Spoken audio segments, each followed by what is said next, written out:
రమాసుధ creations అండి. మంగళగిరి పట్టు లంగాలు. ఒక్కొక్కటి పట్టు లంగాకు ఒక్కొక్క బ్లౌజ్ మోడల్ ఇచ్చాము మనం. చిన్న పిల్లలకి చాలా క్యూట్గా వచ్చినాయి. చక్క కాలర్ నెక్ ఇచ్చాము. చిన్న సమోసా మోడల్ ఇచ్చాము కిడ్స్కి.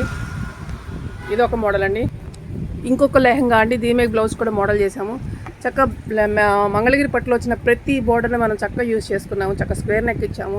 హ్యాండ్స్కి వచ్చే ఫ్రిల్స్ని తీసుకొచ్చి మనం బ్లౌజ్ ఫ్రిల్స్ కింద ఇచ్చాము. హ్యాండ్స్కి వచ్చిన బార్డర్ని మిగిలిన చిన్న చిన్న బార్డర్స్ వచ్చి ట్యాజెస్ కింద ఇచ్చాము. లెహంగా కలర్ అయితే సూపర్గా ఉంది, బ్రౌన్ కలర్. బ్లౌజ్ చూడండి, పఫ్ హ్యాండ్స్ ఇచ్చాము. లెహంగా అండ్ బ్లౌజ్ బ్రౌన్ కలర్ది. ఇది ఇది ఇది ఇంకొక కలర్ లెహంగా అండి. దీనికి వచ్చి మనం బార్డర్ని చక్క బోట్ నెక్ స్టైల్లో యూజ్ చేసాము. హ్యాండ్స్కి బార్డర్ పెద్ద బార్డర్ ఇచ్చాడు, దాన్ని మనం ఇలా సెట్ చేసుకుంటూ వచ్చాము. చక్క ఫ్రిల్స్ ఇచ్చాము. చిన్న బార్డర్ వచ్చి ఫ్రిల్ కింద యాడ్ చేసుకున్నాము. ఇది కూడా లెహంగా కలర్ సూపర్గా ఉందండి. కిడ్ది బాగుంది కదండి పఫ్ హ్యాండ్స్తో. పట్టు లంగా. ఇది పట్టు లంగా కూడా చిన్న పాపకి భలే ఉందండి. Combination cream and blue combination. ఎగ్జాక్ట్గా మెటీరియల్ కూడా దొరికింది మనకి. కాటన్ సిల్క్ డిజైన్ చేయడానికి పఫ్ హ్యాండ్స్. చక్క ఇది కూడా బోట్ నెక్ స్టైల్ ఇచ్చాను. మొత్తం చిన్నపిల్లలు ఆల్ ఓవర్ మిక్సింగ్ చాలా బాగుందండి. థ్యాంక్స్ అండి. Keep watching.